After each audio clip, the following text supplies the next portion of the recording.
বছরের পরের বাংলাদেশ এখনো রাজনীতিতে মুক্তিযুদ্ধ বা একাত্তর প্রসঙ্গ আসছে বারবারই বিভিন্ন আলোচনায়। কতটা প্রাসঙ্গিক মনে করছেন, কতটা অপ্রাসঙ্গিক মনে করছেন? আজকের মন্তব্য কি? আজকে তিনি বলেছেন, যেহেতু বিএনপির নেতারা যেহেতু জামাতকে স্বাধীনতা বিরোধী বা রাজাকার শব্দগুলো ব্যবহার করছিলেন গতকালের পর, আজকে ডাক্তার শফিকুর রহমান বলেছেন অতীতের কাসন্দি শোনানোর দিন শেষ, জনগণের সবার শুনতে চায় না।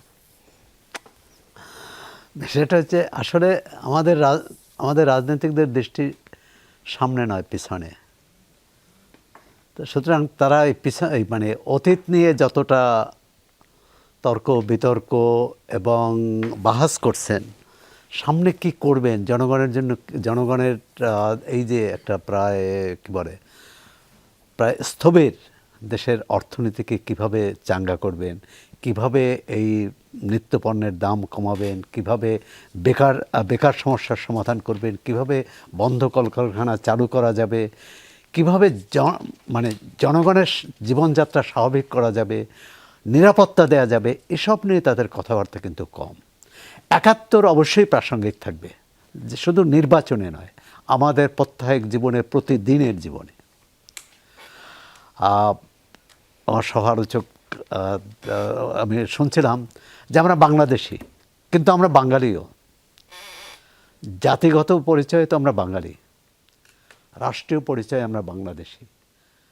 আবার যদি বাংলাদেশের নাগরিক হিসেবে আমরা সবাই বাংলাদেশি নাগরিক পরিচয়। এখন এই বিতর্ক, এখন ধরেন বিএনপি, সমস্যা হলো কি, বিএনপি এখন যেসব কথা জামাত ইসলামের বিরুদ্ধে বলছেন বা জামাত ইসলামী বিএনপির বিরুদ্ধে বলছে, তারা যখন ঐক্যবদ্ধভাবে রাজনীতি করতেন, একসাথে সরকারে ছিলেন, তখন কিন্তু বলেনি। তো সুতরাং এর কতটা আদর্শগত আর কতটা ভোটের হিসাব নিকাশ, ভোটারদের কাছে টানার চেষ্টা এবং অন্যের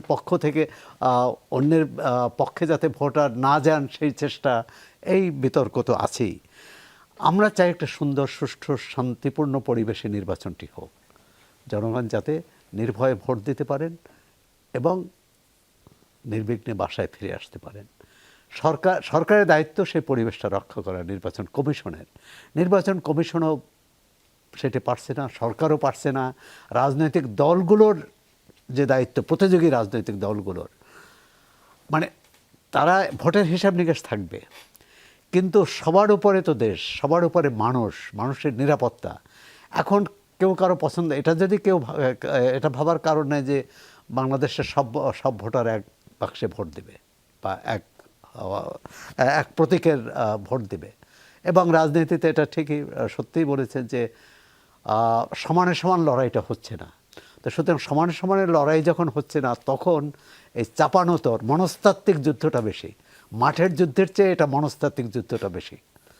এবং স্বাভাবিকভাবে যারা একটু কমজোরি, যাদের কম সাংগঠনিক ক্ষমতা আছে, কম কম লোকবল আছে, তারা মনে করে আমরা বোধহয় কি হারিয়ে ফেললাম। আবার যারা বেশি, মানে যাদের সাংগঠনিক শক্তি দৃঢ়, যাদের লোকবল আছে, যাদের জনসমর্থন ব্যাপক, যাদের সরকার চালানোর অভিজ্ঞতা আছে, তাদের মধ্যে যদি আমিত্বটা এসে যায় যে আমরা তো জিতে গেছি, তাহলে কিন্তু বিপদ হতে পারে।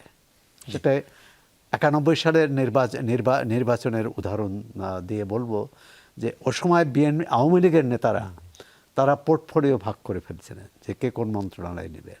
কিন্তু অদৃষ্টের পরিহাস হচ্ছে, মানুষ সিদ্ধান্ত নিয়েছে, মানুষ ঠিক করেছে আওয়ামী লীগের বিএনপিকেই বেছে নেবে। এনসিপির আহ্বায়ক বলছেন যে এবারে নির্বাচন হবে ৯১-এর মতো, আপনি কি সেটি বলছেন?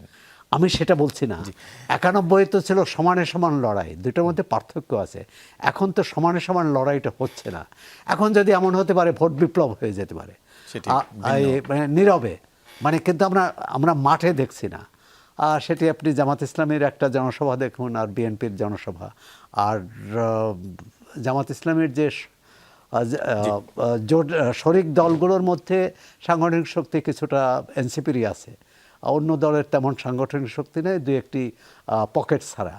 আর সুতরাং সেখানে এই ৯১-এর মতো, এখন এটা হচ্ছে ভোটারদের মনোবল চাঙ্গা করতে, নিজের কর্মী সমর্থকদের মনোবল চাঙ্গা করতে।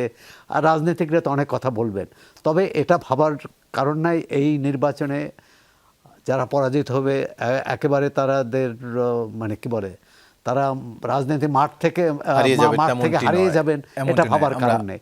আবার জয়ী হবেন তারাও যাতে এটা না ভাবেন যে আমরা তো ভোটের আগেই আমরা জিতে পেয়ে গেছি।